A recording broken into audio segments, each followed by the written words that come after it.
Buenas tardes. Vamos a dar comienzo a la clase teórica número 5, que se titula El DNA recombinante, estrategias básicas de clonación y expresión de genes y sus aplicaciones a la microbiología. Yo estoy grabando este audio desde mi domicilio porque es el primer día de cuarentena obligatoria decretado por el gobierno nacional como consecuencia de la epidemia que tenemos por el coronavirus. De tal manera que, como vivo en un departamento, seguramente se escucharán ruidos de vecinos que están, por ejemplo, intentando usar un taladro, o niñitos que están adentro de su casa y entonces emiten todos los sonidos guturales habidos y por haber. Así que bueno, trataré de dar la clase lo mejor posible y si hay algún ruido de fondo, sabrán entender cuál es la razón. Bueno, al margen de esto, que es una experiencia interesante, tanto la de estar encerrado como la de compartir ruidos con vecinos, vamos a empezar a dar la clase. ¿Cuál es el objetivo de esta clase? Alguien puede pensar que es una especie de receta de cocina y que quiero enseñarles cómo clonar un gen. No les quiero enseñar cómo clonar un gen. Lo que quiero es que comprendan que cuando mañana viene, por ejemplo, un visitador médico y le dice: doctor, salió una nueva vacuna recombinante contra, por ejemplo, la hepatitis B, ustedes tengan una idea concreta de cómo se fabricó esa vacuna recombinante. Si no se conoce eso, se entra en confusiones, como mucha gente que piensa que, por ejemplo, hay vacunas con virus atenuados, cuando en realidad son vacunas recombinantes, que no tienen virus. Así que esto van a ser las bases elementales para comprender cómo se clona un gen, cómo se expresa un gen, y eventualmente cómo a través de ese medio se puede producir una vacuna determinada. Yo voy a comentar procedimientos muy clásicos de clonación. Hoy se ha avanzado mucho en ingeniería genética y varios de los pasos que yo les voy a explicar han sido reemplazados por procedimientos más sencillos, como columnas, por ejemplo, de ADN para aislar ADN o ARN. Ustedes se van a dar cuenta que yo a veces hablo de ADN y otras veces de DNA. En realidad me gusta utilizar las siglas internacionales. Y la sigla internacional es DNA y RNA. Alguien podrá decir, bueno, no, pero estamos hablando en castellano y entonces hay que decir ADN. Bueno, con ese criterio, en vez de decir ATP, tendríamos que decir TPA, trifosfato de adenosina, y no adenosin trifosfato, que es la sigla inglesa. Lo mismo pasa en virología. Las siglas son internacionales y son en inglés, nos guste o no. No es VIH, es HIV. Así que bueno, estas aclaraciones ustedes saben que son bastante comunes en mis clases, que aprovecho el tema para poder extenderme un poco más hacia algo más amplio. Empecemos con esto a través de una historia muy contada, muy antigua. Hace muchos años atrás, yo tengo hoy 65 años, imagínense que esto fue en 1970, en cuarto año de secundario, mi profesora de biología nos enseñaba que la naturaleza tiende a mantener la identidad de las especies. Y el ejemplo más característico, la definición de especie, es un conjunto de individuos que pueden reproducirse entre sí y generar una progenie fértil. Y nos comentaba como ejemplo, como excepción, lo que pasa con las mulas. La mula es la unión de un burro con una yegua. Y será un animal que fue muy utilizado para el trabajo, lo es todavía hoy. Si no, recordemos al general San Martín cruzando los Andes a lomo de mula. ¿Cuál es el problema con la mula? Es excelente para trabajar, pero no da progenie fértil. Parecería ser que la naturaleza intenta por todos los medios garantizar la identidad de la especie. Eventualmente, cuando hay especies muy cercanas, pueden cruzarse entre sí, pero la progenie va a ser estéril. Esto ocurría en 1970. En el mismo momento que yo estaba haciendo cuarto año de mi escuela secundaria, en la Escuela Normal Mariano Acosta, en el mundo se estaban comenzando experimentos muy interesantes con bacterias, que terminaron en la caracterización y la definición de DNA recombinante. El concepto es que el DNA recombinante es la unión de dos moléculas de DNA procedentes de seres distintos, sean eucarióticos o procarióticos. O sea, dos moléculas que en la naturaleza no existen como tal, artificialmente el hombre las puede juntar. Y son una herramienta valiosísima para toda la biología molecular, para el estudio de metabolismos microbianos, para el estudio de patogénesis microbiana. En la siguiente diapositiva van a ver lo que pasa en este esquemita que a mí me costó bastante hacer por la computadora, porque muy ducho con la computadora no soy, pero intento mostrarles qué es lo que pasa cuando en un cultivo bacteriano se introduce un DNA foráneo, un DNA de otra bacteria o un DNA de otro tipo. Bueno, lo que está arriba pretende ser un bacilo con su genoma en el centro. Le agregamos al medio de cultivo otro genoma que se ve en color verde. Esto puede entrar en la bacteria por mecanismos que ya estudiaron en el seminario número 1, mecanismos de transformación, y sin embargo, como vemos en el tercer rectángulo, ese ADN foráneo es destruido por la bacteria. La bacteria tiene una especie de indemnidad genética. Quiere decir que se defendió de ese DNA foráneo. En la década de 1970 se empezó a investigar por qué ocurría esto y se encontró que habían una cantidad de enzimas dentro de las bacterias que eran DNasas capaces de destruir en forma inespecífica a ese DNA. Más tarde se vio que había enzimas también dentro de las bacterias a las cuales se les llamó endonucleasas de restricción. Se ve en la diapositiva siguiente. Y se fijan bien, yo acá puse dos ejemplos, izquierda la enzima de restricción EcoR1 y a la derecha la enzima de restricción BAMH1. ¿Qué son estas endonucleasas de restricción? Son enzimas bacterianas que no cortan al ADN en cualquier lugar, sino que lo cortan selectivamente cuando encuentran una secuencia en particular. Por ejemplo, EcoR1 a la izquierda reconoce la secuencia GAATTC. Todo el mundo sabe de qué estamos hablando, ¿no? Hablamos de las bases púricas y pirimídicas que forman el alfabeto con el cual el código genético es codificado. Y a su cadena complementaria. O sea, el primer concepto es que las enzimas de restricción cortan DNA bicatenario. Acá se ve GAATTC y abajo sería la molécula complementaria CTTAAG. Cuando EcoR1 reconoce esta secuencia, corta como se ve en el esquemita hecho con líneas rojas, o sea, entre la G y la A de ambos lados, ambas cadenas. ECO se llama así porque deriva de Escherichia coli, R de restricción y 1 porque fue la primera que se encontró. Entonces, EcoR1, una de las más comunes enzimas de restricción microbianas, bacterianas.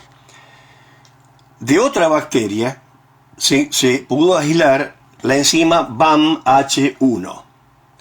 Y acá reconoce la secuencia GGATCC y su cadena complementaria. Es decir, hay centenares de enzimas de restricción que fueron purificadas después, cada una de las cuales cortando una secuencia absolutamente precisa de DNA. Ahora, ¿cuál es el tema? Pasamos a la filmina siguiente.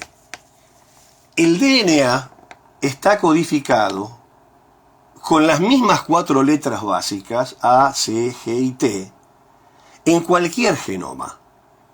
El genoma humano, el genoma de un elefante, el genoma de una bacteria, el genoma de la lechuga, el genoma de una papa. Cualquier genoma está codificado por esas 4 letras. Entonces a alguien se le ocurrió, cuando digo a alguien es una historia muy interesante pero muy larga de contar, a alguien se le ocurrió purificar DNA, que en este caso en el esquema vamos a llamar DNA A, arriba, y DNA B, que proceden de 2 seres vivos distintos. Como la secuencia es la misma en todos los DNAs, el uso de las enzimas de restricción EcoR1 y BAMH1, si cortamos con ellas el DNA A, va a reconocer sitios de restricción y los va a cortar, mientras que el DNA B también va a ser cortado. Si ahora esos fragmentos que han sido cortados se separan a través de un gel de agarosa, se mezclan y a través de una enzima llamada DNA ligasa se vuelven a juntar, lo que se obtiene es una molécula híbrida. Es una molécula de DNA recombinante, que contiene, en este caso, el fragmento amarillo del DNA B con el fragmento azul del DNA A. O sea, el DNA recombinante no existía así en la naturaleza, lo fabricó el Homo sapiens, lo fabricó el investigador que estaba trabajando con esto. Cuando se dieron cuenta de que esto era posible, en primer lugar hubo una enorme alegría y entusiasmo en el mundo de la biología molecular que recién comenzaba. Estamos hablando de mediados de la década de 1970, mediados o fines. Hasta que después se dieron cuenta que esto era un arma de doble filo, como todo lo que inventa el ser humano. A tal punto se pegaron tal susto que tuvieron que hacer una conferencia en la ciudad de Asilomar, donde se pusieron normas de juego para poder regular algunas cosas. Por ejemplo, dijeron, no se puede utilizar esta técnica con virus cancerígenos. Por ejemplo, no se puede descartar el material en las piletas y en las cloacas comunes. Y una cantidad de cosas que después, afortunadamente, resultaron no ser tan graves, y hoy estos procedimientos los usamos prácticamente en todos los laboratorios del mundo, en los que empleamos técnicas de ingeniería genética o de biología molecular. Es decir, esto es el centro de la clase, el concepto de DNA recombinante. Dos moléculas son distintas, con las cuales se construye una molécula nueva. ¿Para qué se la construye? Bueno, con fines aplicativos prácticos, para fabricar una vacuna, para fabricar un detector de ácidos nucleicos, para mutar un gen, para hacer una cantidad de cosas, como les comenté en la clase pasada. Las bacterias, en la siguiente filmina, se ve que tienen en su interior, como vieron en el primer seminario, al margen del ADN bacteriano, como se ve arriba, un segundo tipo de ADN llamado plasmídico. Ese ADN plasmídico está contenido en plásmidos, es decir, los plásmidos son, de hecho, moléculas circulares de DNA bicatenarios extracromosómicos y con capacidad de replicación independiente del genoma. Reitero, moléculas de ADN bacteriano extracromosómicos con doble cadena, circulares y que tienen capacidad para replicar independientemente del genoma bacteriano. Tienen un origen de replicación y pueden codificarse por sí solos. Esos plásmidos normalmente codifican genes o contienen genes que codifican para enzimas que van a inducir la lisis de un antibiótico en particular, la hidrólisis de un antibiótico en particular. Es decir, la mayor parte de los plásmidos codifican genes de resistencia a los antibióticos. Es un mecanismo defensivo también que tiene la bacteria. De tal manera que cuando uno aísla esos plásmidos naturales, bacterianos, se va a encontrar con enormes moléculas de alto peso molecular que tienen a su vez una enorme cantidad de sitios de restricción. En el esquema de abajo tomado de internet, cada uno de los rectángulos con un nombre indica los puntos del genoma plasmídico donde esas enzimas van a poder cortar, porque son endonucleases de restricción. Hay algunas enzimas que cortan solamente en un punto del genoma plasmídico y otras enzimas que cortan en varios puntos del mismo genoma. Fíjense que, por ejemplo, a la izquierda hay un sitio, dos sitios EcoR1 en los rectángulos amarillos, y a la derecha se ven otros dos sitios más. O sea, si yo cortara este plásmido circular con EcoR1, obtendría 4 puntos de corte. De tal forma que ese plásmido sería muy difícilmente usable para introducir un fragmento de ADN heterólogo o distinto, porque ese fragmento podría aparecer en cualquier posición, en cualquiera de estas 4 posiciones o fragmentos que obtendríamos después de cortar ese plásmido natural con EcoR1. Varios investigadores entre ellos dos mexicanos, Bolívar y Rodríguez, inventaron el primer plásmido sintético llamado PBR322 por ingeniería genética. Como derivado de ese plásmido, hoy utilizamos muchísimo este otro plásmido artificial llamado PUC19. Conceptualmente, concéntrense en el círculo, en la estructura plasmídica que está en esta filmina. Por ingeniería genética, no importa cómo, a este plásmido se le eliminaron prácticamente todos los sitios de restricción bacterianos, para enzimas de restricción. Fíjense que quedan muy pocos, SSA1, SSP1, AT2, N, bueno, no importa. Le sacaron al genoma plasmídico prácticamente todos los sitios de restricción para las enzimas de restricción más comunes. Fíjese que a la izquierda, abajo, hay una flecha en puntillado grisáceo que dice AMP. Ese plásmido está codificando para un gen que induce resistencia a la ampicilina. La ampicilina es un antibiótico beta-lactámico, es un antibiótico que deriva de la penicilina, es un antibiótico de amplio espectro, muy usado en la práctica médica, bacteriolítico. Entonces, imaginemos que una bacteria tuviera en su interior este plásmido PUC19. Va a resistir a la ampicilina. Entonces, si yo como investigador hiciera un medio de cultivo para la bacteria en una placa de Petri, con agar, y le agregara ampicilina, las bacterias van a crecer igual, si tienen el plásmido que codifica para ampicilina. Explico de nuevo porque sé que es una clase complicada y no tengo pizarrón, así que tengo que estar manejándome en forma ideal con ustedes. Reitero, si yo pongo este plásmido adentro de una bacteria, le estoy confiriendo a la bacteria una información genética para que codifique una enzima que destruya a la ampicilina. Entonces esa bacteria va a poder crecer en un medio con ampicilina. De esa forma, yo seleccionaría solamente las bacterias que contienen el plásmido. Imagínense que yo, por ejemplo, coloqué ese plásmido en un tubo de ensayo en una suspensión de Escherichia coli. Algunas van a adquirir el plásmido y otras no, por transformación. Si yo eso lo siembro en una placa de Petri con ampicilina, medio de cultivo y ampicilina, solamente aquellas bacterias que hayan incorporado el plásmido van a poder crecer. Lo que acabo de hacer entonces es seleccionar colonias bacterianas. Cada colonia proviene de un solo individuo, de una sola bacteria, y por consiguiente, si yo pico una colonia bacteriana y la paso a otro medio de cultivo, a un caldo, por ejemplo, que también tenga ampicilina, voy a obtener una población naturalmente resistente a la ampicilina. La parte de arriba, esa flecha blanca, implica el origen de replicación del DNA plasmídico, no viene al caso. Como ustedes saben que todo ADN, para poder duplicarse, tiene que tener un origen de replicación.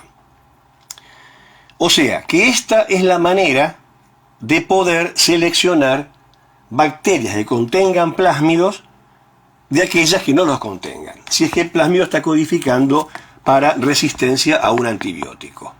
Colocamos la mezcla de bacterias, por tercera vez lo menciono, en un medio que tenga ampicilina. Aquellas que no tengan el plásmido se van a morir y aquellas que tengan el plásmido van a crecer. ¿Cómo sería apropiado, por ejemplo, hacer DNA recombinante con este plásmido? Y yo podría cortar, por ejemplo, abajo, fíjense que está NDI y AAD1, AT2, como se le llame.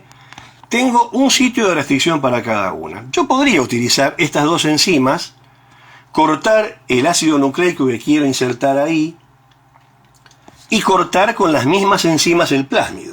De tal manera que el plásmido se va a abrir, porque estoy cortando, es circular y estoy sacando un pedazo. El pedazo que está abajo a la derecha, estas dos enzimas, la N y la A, los sitios de restricción. Y en ese lugar podría introducir un ADN foráneo, distinto, también cortado con las mismas enzimas de restricción, como les mostré en la primera filmina, donde se veía la unión del DNA A con el DNA B. ¿Cómo haríamos esto? Bueno, tengo una solución donde están los plásmidos, los corto con la enzima, están en un tubo de ensayo. Tengo otro tubo de ensayo con el ADN que quiero insertar, los corto con la misma enzima. Corro estos fragmentos en un gel de agarosa, los saco, los junto en otro tubo de ensayo y les pongo una DNA ligasa. O sea, una enzima que va a unir ese DNA. ¿Cuál sería el problema? El problema es que para clonar ahí estoy sacándole un pedazo muy grande al genoma del plasmídico. Y es muy probable que ese genoma no sea viable, o sea que el plásmido no replique o replique mal. Para evitar esto, que no obstante se puede hacer, se puede intentar, para evitar esto, hubo alguien que se le ocurrió completar este plásmido, haciendo el PUC19, agregando otro gen que lo ven a la derecha, una flecha hacia abajo, en grisado, que es el gen LAC-Z. Si se acuerdan del concepto de operón LAC, que fue el primer mecanismo regulatorio de expresión genética descubierto por Jacob y Monod en 1960 y pico, el gen LAC lo que va a hacer es producir o sintetizar beta-galactosidasa. Esa beta-galactosidasa va a hidrolizar eventualmente a la lactosa en glucosa y galactosa. A ver si me entienden bien esto. Tenemos un gen que va a producir beta-galactosidasa. Si al medio de cultivo yo le agrego un inductor de ese gen, o sea, algo, una molécula, una sustancia química que active la transcripción de ese gen, voy a hacer que fabrique mucha beta-galactosidasa. Bueno, ese inductor se llama, en forma de siglas, IPTG. Y latina PTG, isopropil tío no sé cuánto. Es un nombre muy largo. Es un inductor de este gen porque es un análogo no hidrolizable de la lactosa. O sea, si yo agrego a un medio donde está la bacteria que contiene este plásmido ampicilina, estoy seleccionando para que crezcan las que tienen el plásmido nada más. Si le pongo en el medio ampicilina. Y si aparte le agrego IPTG, voy a inducir la expresión de este gen LAC-Z. Por consiguiente, esa bacteria va a producir beta-galactosidasa. Bueno, si le agrego un tercer componente ahora, llamado XGAL, que es un análogo de la galactosa, y se produjo en esa bacteria beta-galactosidasa, este gen XGAL, esta sustancia XGAL, no es un gen, es una sustancia, va a ser metabolizado en galactosa por un lado y un compuesto insoluble de color azul. Para resumir, tengo un tubo Eppendorf. En solución de ese tubo Eppendorf tengo plásmidos, que esto se compra, esto se fabrica, lo fabrican empresas de ingeniería genética. Tengo ese plásmido en solución. Ese plásmido tiene un origen de replicación arriba, un gen que codifica para resistencia a la ampicilina y un gen que codifica para expresar beta-galactosidasa, que es el gen LAC-Z. Entonces, tengo ese plásmido en el tubo. Lo paso, o sea, transformo bacterias, Escherichia coli de laboratorio, no cualquier Escherichia coli patógena, Escherichia coli también trabajadas por ingeniería genética, y por transformación introdujo ese plásmido dentro de la bacteria. Esto se hace en forma bastante clásica, hay varios procedimientos, pero conceptualmente las bacterias gram negativas recuerdan que tienen una pared muy delgada, tienen membrana externa, membrana interna y una pared muy delgada. Entonces, si uno procesa esas bacterias con cloruro de calcio y en frío, en hielo, lo que va a hacer es que la bacteria abra la pared, permeabilice la pared. Si yo a esa bacteria que no tenía nada, ningún plásmido, porque es una bacteria de laboratorio, le agrego este plásmido, el DNA plasmídico va a entrar a la bacteria. Y si ese tubito donde tengo las bacterias creciendo con el plásmido lo paso de hielo a 45 grados por 2 minutos, voy a hacer que el cambio de temperatura haga que la bacteria cierre la pared y entonces incorporo el plásmido. Tengo de esa forma una nueva población bacteriana con muchas bacterias que habrán incorporado el plásmido. ¿Cuál va a ser el resultado final?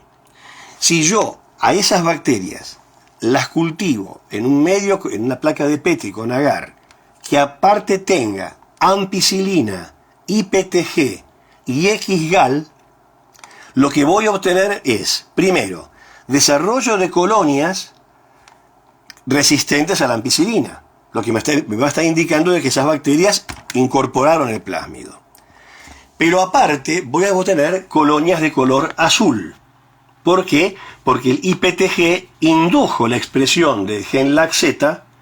El gen LAC-Z fabricó beta-galactosidasa, la beta-galactosidasa actuó sobre XGAL, produjo una hidrólisis y a partir de esa hidrólisis genera dos moléculas.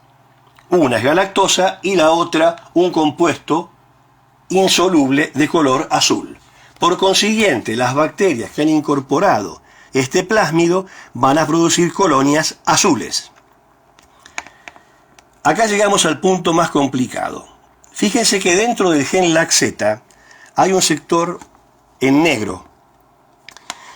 Y ese sector amplificado tiene un conjunto de secuencias de ADN sobre las cuales van a poder actuar enzimas de restricción. A este sector, que es una genialidad de ingeniería genética que lo inventó, se le llama polilinker. ¿Qué hicieron con el polilinker? En vez de clonar en cualquier parte del plásmido, de esa forma llevando a veces a que se cortara una enorme cantidad de ADN plasmídico y hacerlo inviable al plásmido, a alguien se le ocurrió fabricar una secuencia de ADN artificial que tuviera una cantidad de secuencias seguidas reconocibles por las enzimas de restricción. Empecemos de abajo para arriba. ¿Qué hizo este ingeniero químico? Construyó un oligonucleótido que va a terminar siendo el polilinker, empezando por la secuencia de reconocimiento de EcoR1 y puso GAATTC. Inmediatamente después de la última C de EcoR1, colocó una secuencia para la enzima de restricción SAC1. Inmediatamente después, una secuencia para la enzima de restricción KPN1. Inmediatamente después, una secuencia para SMA1. Inmediatamente después, una secuencia para BAMH1 y así sucesivamente hasta llegar a la secuencia de HIN3. ¿Por qué eligió esas secuencias? Bueno, porque son de las más utilizadas y las más encontradas en biología molecular. O sea que hizo 1, 2, 3, 4, 5, 6, 7, 8, 9, 10 secuencias de restricción. Cada secuencia de restricción tiene 6 pares de bases. GAATTC en el caso de Escherichia coli, de EcoR1, perdón. O sea que entonces, acá yo tengo 10 sitios de restricción en solamente 60 pares de bases.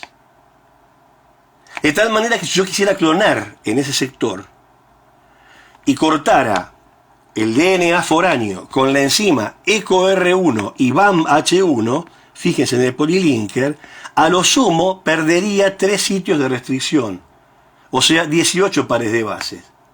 Y podría perfectamente colocar el inserto en ese sector.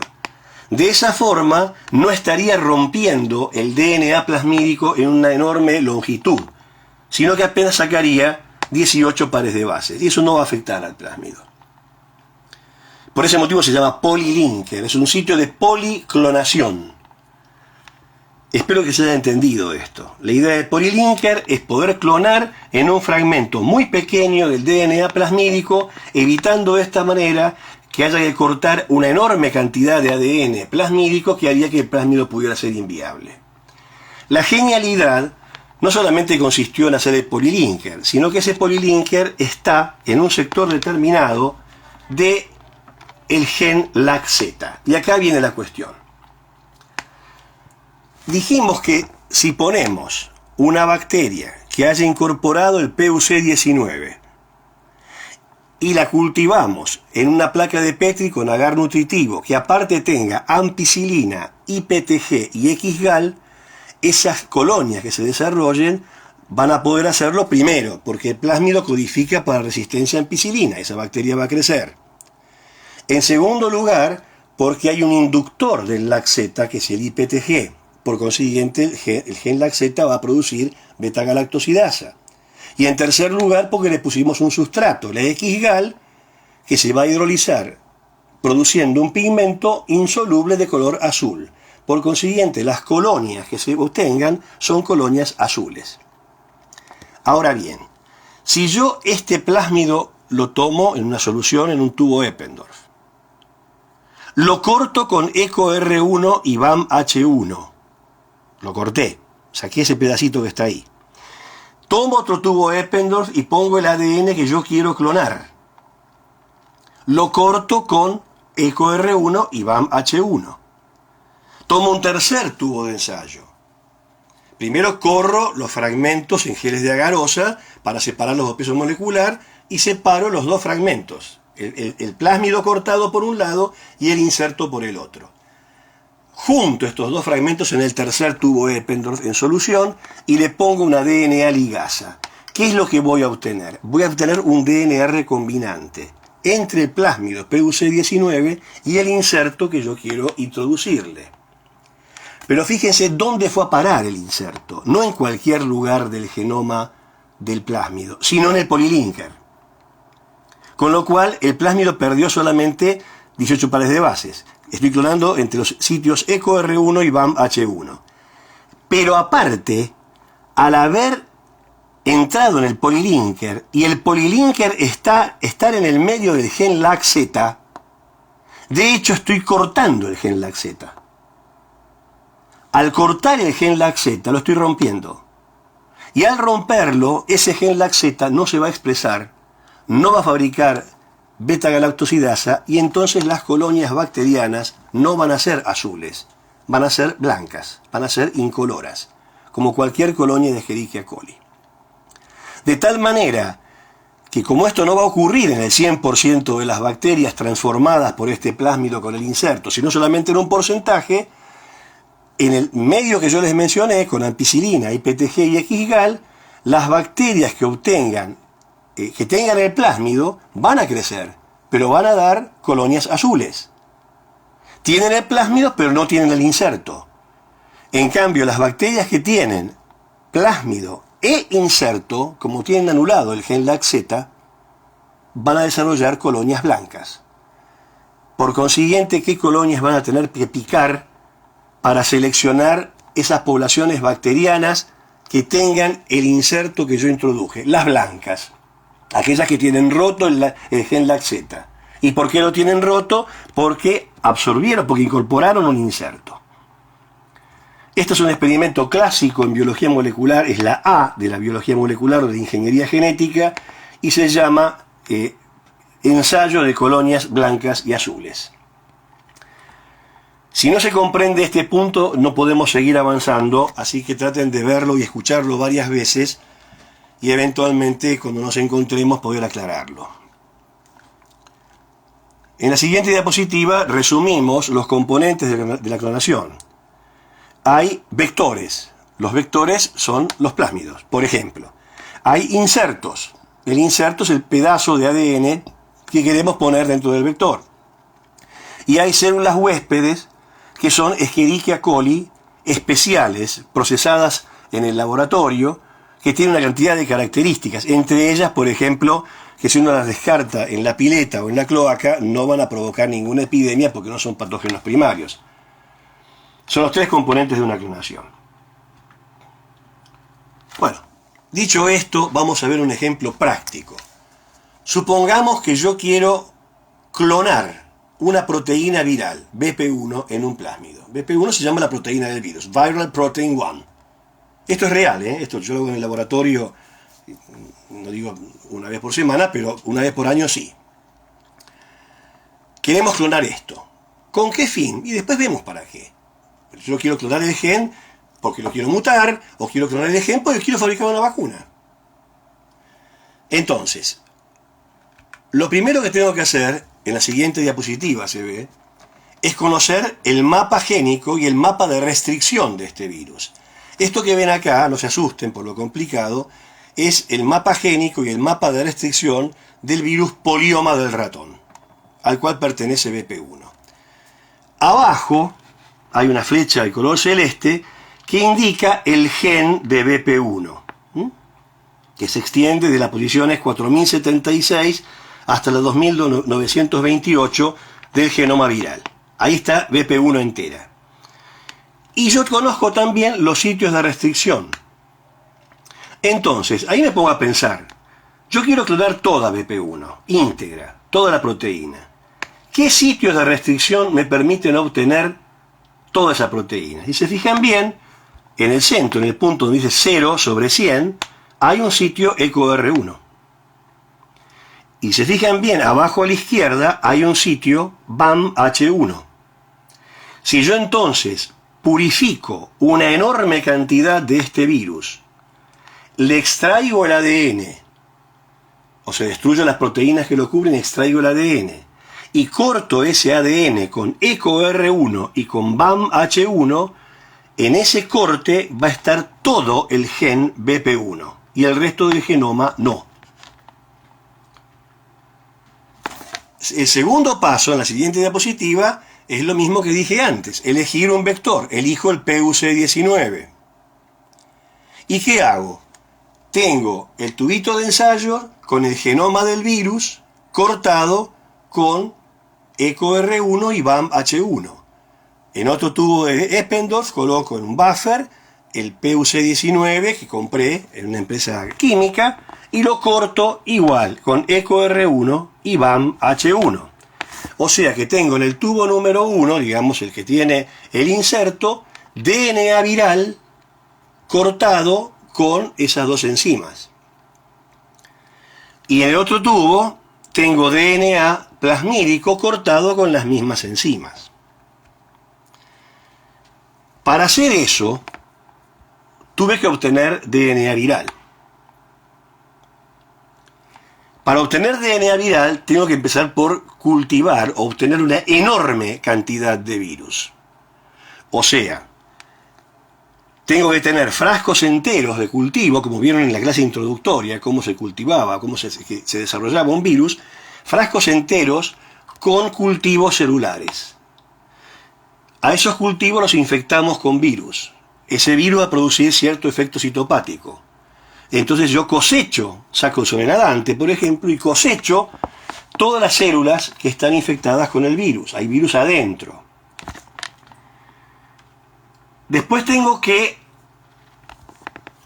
una enorme cantidad de virus, como les decía, y tengo que separarlo del resto de las células. Se hace por procedimientos de centrifugación diferencial, no viene al caso. Digamos que yo puedo obtener partículas virales puras. Hay gradientes de sacarosa y otros componentes más que permiten separar los componentes de las células de los virus puros. La cuestión es que tengo virus puros y lo tengo concentrado en grandes cantidades. Claro, pero el virus tiene ADN, en este caso, y tiene afuera la cápside, que es proteica. Y yo quiero tener solamente el ADN. Acá a la izquierda, arriba, es una imagen real de lo que se denominan criotubos. Ahí yo tengo el virus concentrado, pongámosle que sea así. Ahora lo que quiero es obtener ADN viral, no me interesan las proteínas virales. Entonces, pongo en un tubo Eppendorf, que se ve arriba a la derecha, una mezcla de ese virus purificado con igual volumen de fenol y cloroformo. Mezclo muy bien, sacudo esto con mucha fuerza y el fenol y el cloroformo entonces van a destruir a las proteínas virales. Cuando yo uso ese aparatito que les comenté la vez pasada, que es tan bueno y se ve abajo a la derecha, que es la microcentrífuga, voy a separar esa mezcla en 3 fases. Acá lo ven arriba y a la derecha. En el medio de la fase que se observa ahí de color amarronado y abajo la blanquita, acá no se ve, pero debería verse una banda blanca que es las proteínas degradadas. De tal forma que si yo aspiro con cuidado la fase superior, voy a obtener la fase acuosa donde está el ADN viral. Y entonces, ese ADN viral lo puedo precipitar en otro tubo Eppendorf. O sea, acá ven abajo y a la derecha, perdón, ven bien la bandita de proteínas. O sea, abajo estaría el fenolcloroformo, en el medio esa banda blanca de proteínas y en la parte de arriba la fase acuosa, que es la que yo tengo que aspirar para obtener ADN viral. Repito hasta acá. Quiero obtener ADN del virus polioma. Primer paso, cultivar enormes cantidades de virus en cultivos de células.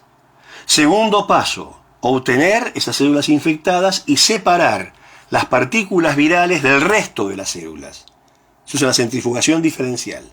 Tengo entonces las partículas virales purificadas. Le quiero sacar la proteína de la cápside para quedarme con el ácido nucleico. Entonces las mezclo con felor y cloroformo, agito muy fuerte, se rompen las proteínas. Las microcentrifugo a gran velocidad y obtengo 3 fases. Tubito de abajo a la derecha. La fase de abajo es la fase fenólica. En el medio están las proteínas destruidas y arriba hay solamente ADN viral en un medio acuoso, en un medio del buffer. Entonces yo ahora aspiro ese ADN viral y en la siguiente diapositiva lo tengo que concentrar, lo quiero purificar. Para esto se utiliza un procedimiento clásico que es, ahí tenemos el ADN viral en solución acuosa, se agrega una cierta proporción de sal, acetato de amonio por ejemplo, y un cierto volumen de etanol, alcohol puro. Al mezclar ese DNA con sal y alcohol, lo voy a una vez más microcentrifugar y voy a obtener en la base del tubo Eppendorf el precipitado o pellet de DNA. Ya en la clase pasada les dije que no se usaban más tubos de ensayo de vidrio y pipetas. Miren por qué. Abajo a la derecha, en la diapositiva, en el quinto paso, en esta diapositiva estamos ahora, ven una flecha roja que implica un puntito blanco en la base del tubo Eppendorf. Bueno, ese es el ADN viral. Ahora entienden por qué usamos micropipetas, por qué usamos tubos chicos, por qué usamos centrífugas de alta potencia. Eso es el ADN viral. Y con suerte, hay muchas veces en que ni siquiera vemos el pellet. Tenemos que asumir que el pellet está. Por eso es tan trabajosa la biología molecular. Cuando uno clona, porque un paso en que falle todo esto hay que empezar de nuevo. Hemos tenido entonces lo que queríamos, DNA viral. Obviamente yo acá le saco todo este líquido y me quedo solamente con ese pellet chiquitito. Y ese pellet chiquitito lo puedo guardar congelado para usarlo más tarde o usarlo ahora, que es lo que voy a hacer. Entonces lo resuspendo en un pequeño volumen de buffer y es lo que les dije antes. Lo corto con las enzimas EcoR1 y BAMH1. Como el genoma del virus era circular, si lo corto con 2 enzimas de restricción, voy a obtener 2 bandas de diferente peso molecular. O sea, voy a linearizar ese círculo. Va a haber 2 bandas. Una banda que va a contener la proteína BP1, cuyo peso molecular yo pude haber calculado antes, y una segunda banda que es el resto del virus. Y lo mismo hago con el DNA plasmídico del PUC19. ¿Qué hacemos ahora?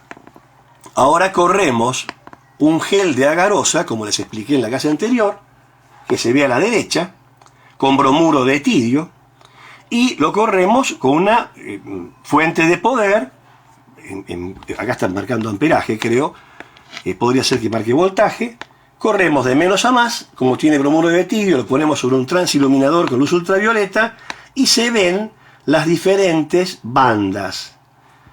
Esto se ha sacado de internet, no es un experimento hecho por mí.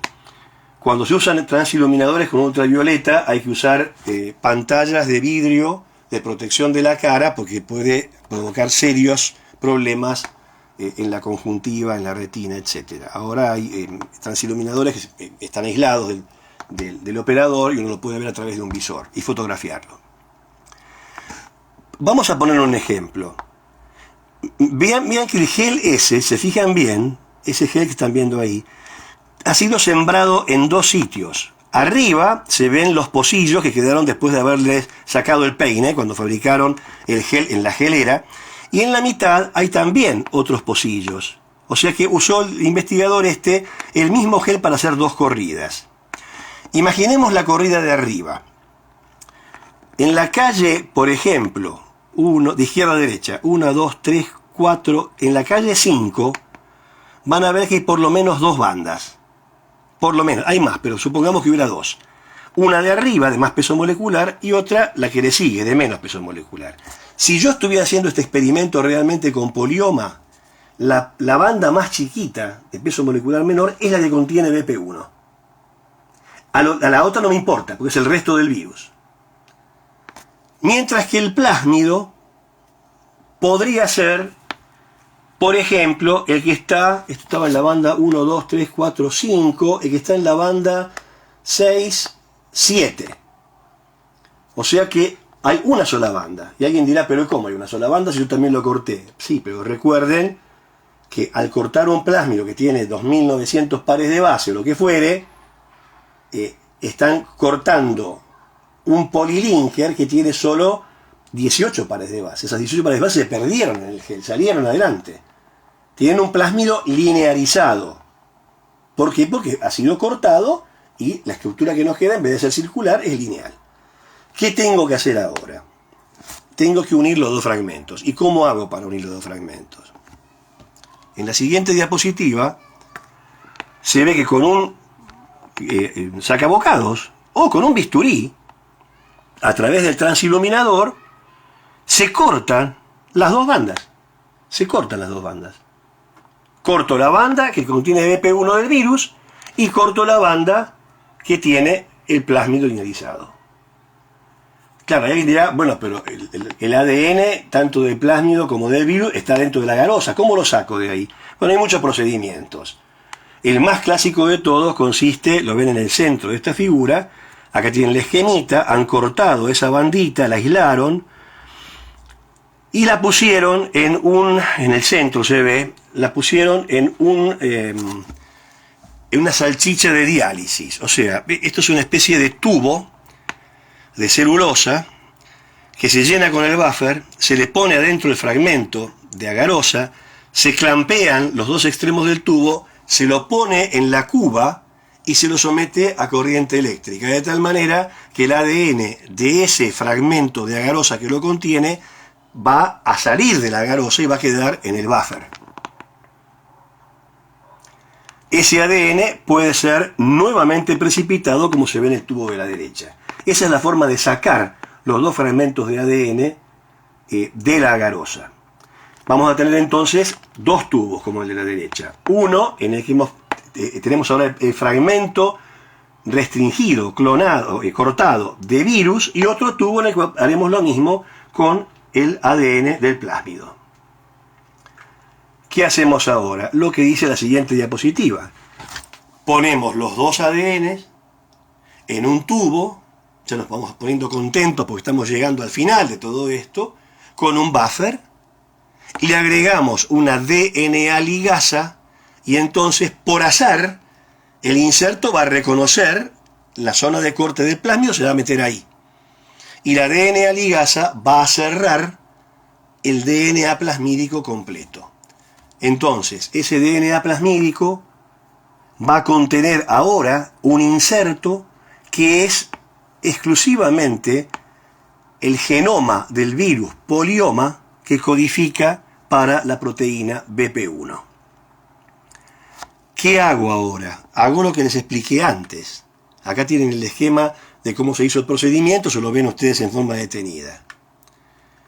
¿Qué hago con eso? Y tengo que transformar bacterias. tengo solamente el plásmido recombinante ahí, o sea, un PUC19 que va a codificar para ampicilina, que va a codificar para laxeta, que tiene un polilinker y que supuestamente dentro de ese polilinker se insertó el gen de la proteína mayor de la cápside del virus polioma llamada BP1. Con esto transformo las células. Acá tienen Escherichia coli. Escherichia coli de laboratorio. No tiene plásmidos naturales. Por el método de cloruro de calcio. Cultivo la Escherichia coli, la coloco en el cloruro de calcio en frío, va a abrir la pared celular, le agrego los plásmidos en suspensión, los dejo actuar unos minutos y cierro la pared de la Escherichia coli pasando de frío a un baño María que tenga 45 grados de temperatura. O sea que la bacteria permitió al plásmido con el inserto entrar en su soma y después cerró la pared.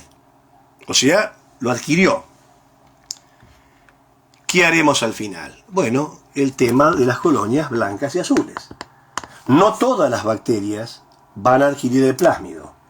Y no todas aquellas que adquieran el plásmido, ese plásmido va a tener inserto. Alguien dirá, pero ¿y por qué no? Bueno, no viene al caso por qué no. Digamos que si el inserto fuera muy grande, el plásmido lo puede eliminar.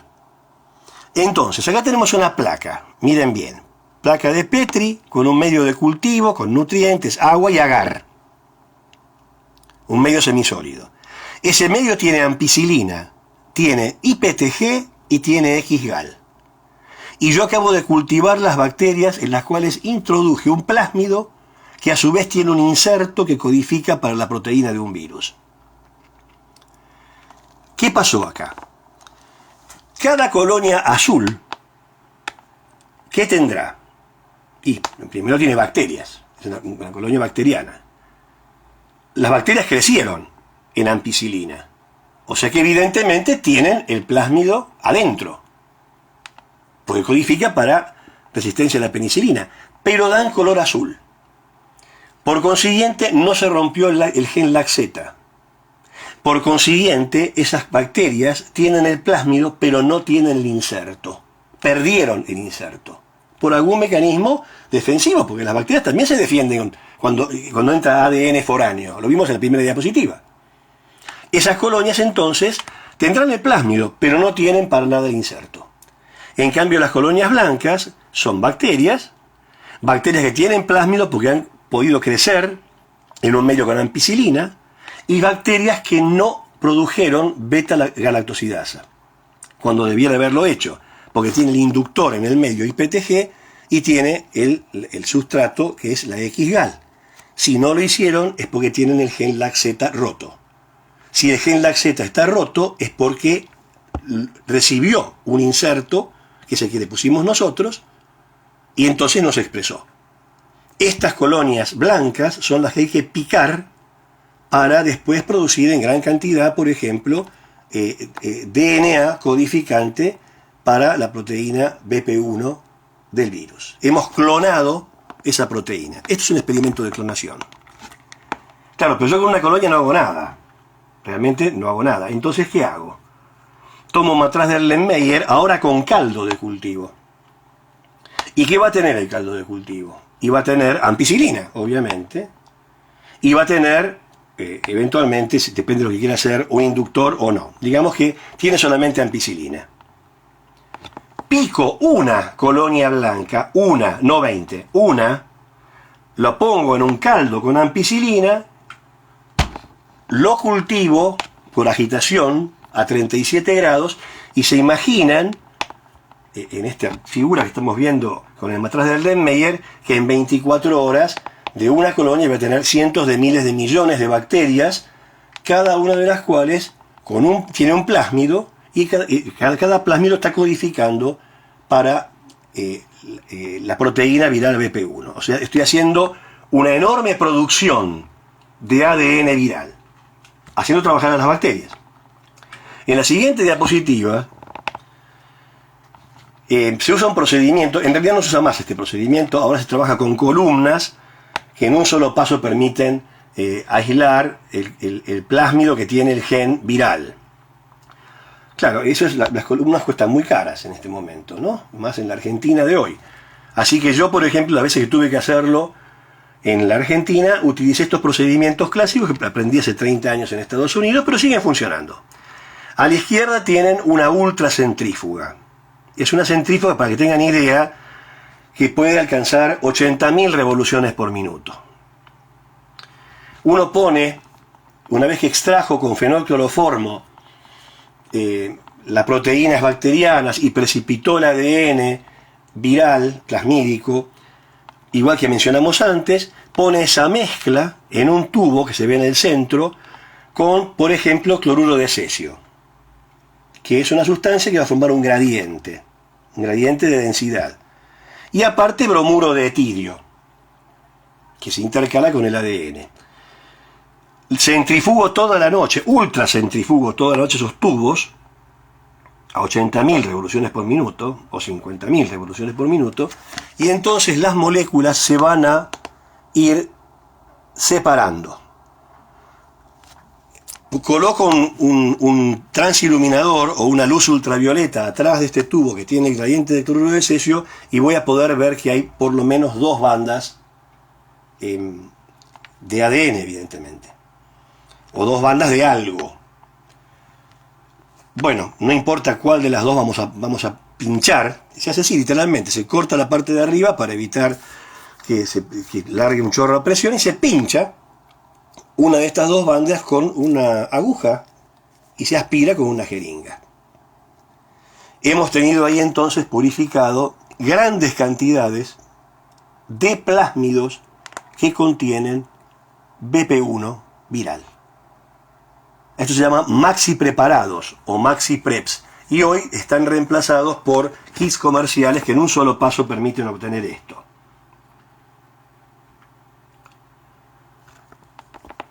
Me di el gusto, ya está. Tengo enorme cantidad del gen de la proteína BP1.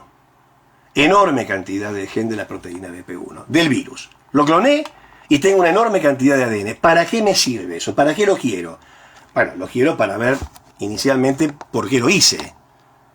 ¿Qué puedo hacer? Puedo subclonarlo y hacer mutagénesis dirigida. Puedo delecionarlo y hacer una mutagénesis por delesión y reconstruir el virus en cuestión. O puedo hacer que ese gen se exprese. Hay vectores llamados vectores de alta expresión. Yo puedo clonar de nuevo ese gen, ya no en un plásmido PUC19, sino en otro sistema que cuando lo induzca con IPTG, por ejemplo, voy a lograr que la bacteria fabrique ya no el gen, sino la proteína codificada por el gen. Y entonces yo podría purificar esa proteína codificada por el gen. Y tendría entonces, ¿qué? Un antígeno. ¿Y qué puedo hacer con ese antígeno? Una vacuna. ¿Y qué habrá obtenido entonces? Una vacuna recombinante. ¿Tiene virus la vacuna? No, tiene proteínas virales. Entonces lo que le inyecta a un paciente, suponiendo que esto fuera un virus humano, no va a ser virus ni atenuados, que están vivos, ni inactivados, ni nada por el estilo. Va a ser la proteína viral purificada. Y acá viene un último problema. Yo estoy clonando en bacterias. Y estoy produciendo, después de haber construido el ADN y demás, estoy induciendo a que la bacteria fabrique una gran cantidad de proteína viral. Si la proteína no tiene cambios post-transcripcionales, todo está bien. La bacteria la va a fabricar y la proteína va a ser idéntica a aquella que está en un virus. Ahora, si la proteína fuera una glicoproteína, tenemos un grave problema, y que las glicoproteínas requieren un grupo prostético glucídico, que se obtiene a partir del Golgi, y las bacterias no tienen Golgi. O sea, no pueden fabricar glicoproteínas. Entonces, ¿quién las puede fabricar? Células eucarióticas que tengan Golgi. ¿Y cuáles pueden ser esas células? Olvídense de los cromosomas artificiales en levadura, pero digamos, las levaduras pueden ser. Son eucariontes, son hongos unicelulares, pueden ser. Hay un sistema que se denomina baculovirus, Los baculovirus son virus de células de insectos. Entonces uno puede clonar, en vez de en bacterias, en baculovirus. Va a producir lo mismo que les expliqué hasta ahora. O sea, va a inducir, lleva una información de una proteína viral, pero en baculovirus. Lo va a clonar igual, con enzimas de restricción, etc. El baculovirus va a infectar células de insectos. Acá se trabaja con cultivos en suspensión, no con monocapas celulares. Se suspenden las células y hay un aparato, una rueda, que hace que los frascos donde las células crecen estén en suspensión.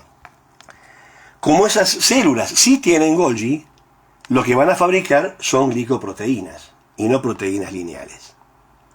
También se pueden usar retrovirus en células animales, es la última filmina, o se pueden usar células vegetales, inclusive plantas. Yo no tengo ninguna experiencia en eso. ¿Qué vamos a tener en esos frascos entonces? Y vamos a tener proteína viral glicosilada en gran concentración. Y acá viene un punto donde uno tiene que reconocer su limitación profesional. El tema ahora es cómo purificamos esa proteína de ese magma en el cual crecieron las células de insecto o, en el caso de las bacterias. Bueno, eso lo hacen los químicos. Es decir, utilizando procedimientos como les mostré en la clase pasada, por ejemplo, cromatografía en columnas y las separan por peso molecular, o cromatografía de afinidad y se la pegan con un anticuerpo, o diferentes procedimientos de precipitación hasta que obtenga la proteína pura. ¿Quedó claro esto? No sé si fui suficientemente explícito en los procedimientos que les expliqué. No me salió de otra manera, ojalá nos pudiéramos ver la cara y tener un pizarrón, pero creo que el concepto general lo tienen.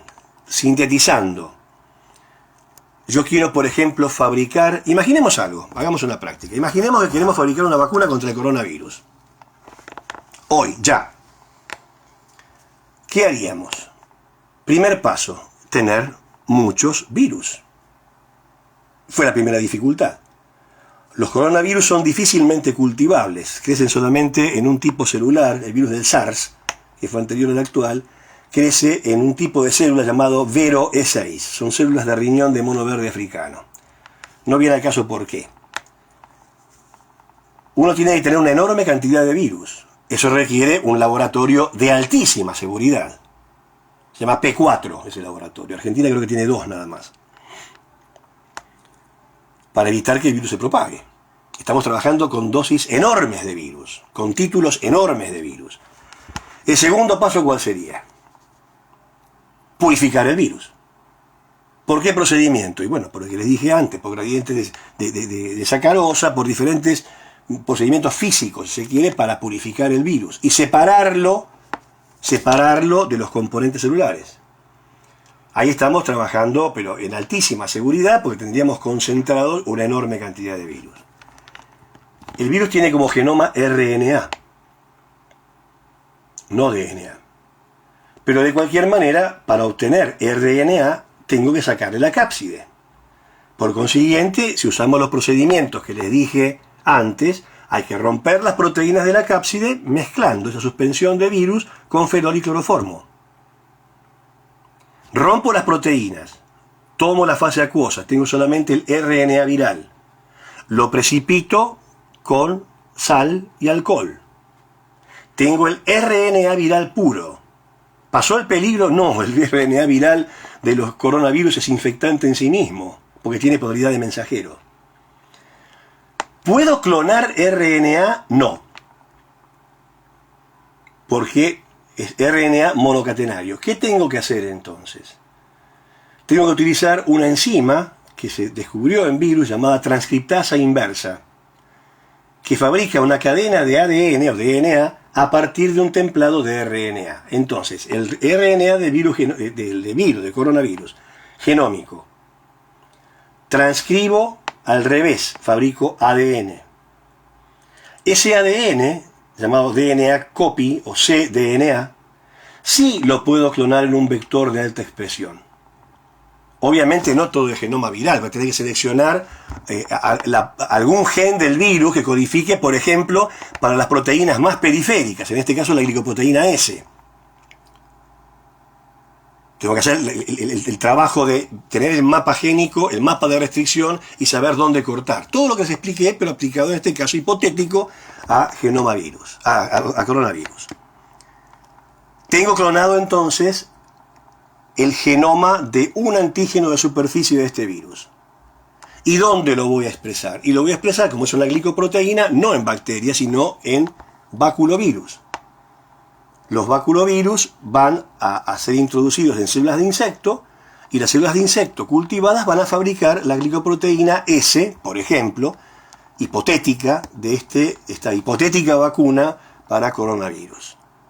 Y después el tema, como les conté, es cómo recuperamos y purificamos solamente glicoproteína S de un medio que tiene un montón de cosas. Y una vez más, se usan cromatografías de afinidad o de intercambio iónico, o por peso molecular, o por gradientes, o por precipitación diferencial, o por cualquier procedimiento. Y ahí tendríamos una vacuna hipotética fabricada con la glicoproteína más externa del virus. Cuidado con esto. Mañana no digan, San Juan dijo que esta es la vacuna contra el coronavirus. De ninguna manera. Se me ocurrió poner el ejemplo de este virus en forma teórica, cómo se podría hacer. Si bien no tiene nada que ver con el tema de hoy, tengo entendido que los chinos están trabajando no de esta forma, sino construyendo las que se denominan VLPs, o sea, Virus-like Particles. Son partículas virales que se pueden autoensamblar, o sea, proteínas virales que se pueden autoensamblar, simulando una cápside viral. Me parece que están haciendo eso. No vi ningún trabajo oficial, pero por algún lado me llegó la información. En definitiva, tienen acá un ejemplo de para qué se usa la ingeniería genética basada en el DNA recombinante. Resumiendo, se trata de colocar una molécula de ADN junta con otra molécula de ADN que pertenece a otro ser vivo o inerte, pero de ninguna manera está en la naturaleza. Eso permite formar una quimera, y con esa quimera se puede usarla como sustrato para hacer mutaciones, y después reconstruir un virus nuevo, mutante, o se puede clonar una proteína viral, o bacteriana, o lo que fuere, el genoma, o el gen que la codifica, expresarla en vectores de alta expresión y obtener así antígenos para poder fabricar una vacuna. El tema es complicado, el tema es complejo, pero me parece que ustedes son alumnos de la Universidad de Buenos Aires, no de cualquier universidad, y todavía algunos de nosotros, creo que muchos, tenemos el orgullo de ser profesores de la Universidad de Buenos Aires. Así que el nivel no se va a bajar, y creo que ustedes tienen que saber más que lo que dice un librito de texto, y esta clase en definitiva intentó aportar algo para que comprendan mejor cuando mañana venga un visitador y le diga vacuna contra la hepatitis B, hecha con los antígenos PreS1, PreS2 y S, que no piensen que esto es marciano, sino que se hizo de una manera determinada. Si escuchan la clase lentamente y van siguiendo paso por paso lo que les dije, y lo repiten varias veces, van a entender cómo se clona un gen. Y van a entender cómo se puede fabricar una vacuna recombinante. Bueno, una vez más les agradezco haber tenido esta hora de atención para conmigo. Nos veremos en la clase siguiente, que será puesta en la página web el miércoles que viene. Hasta luego.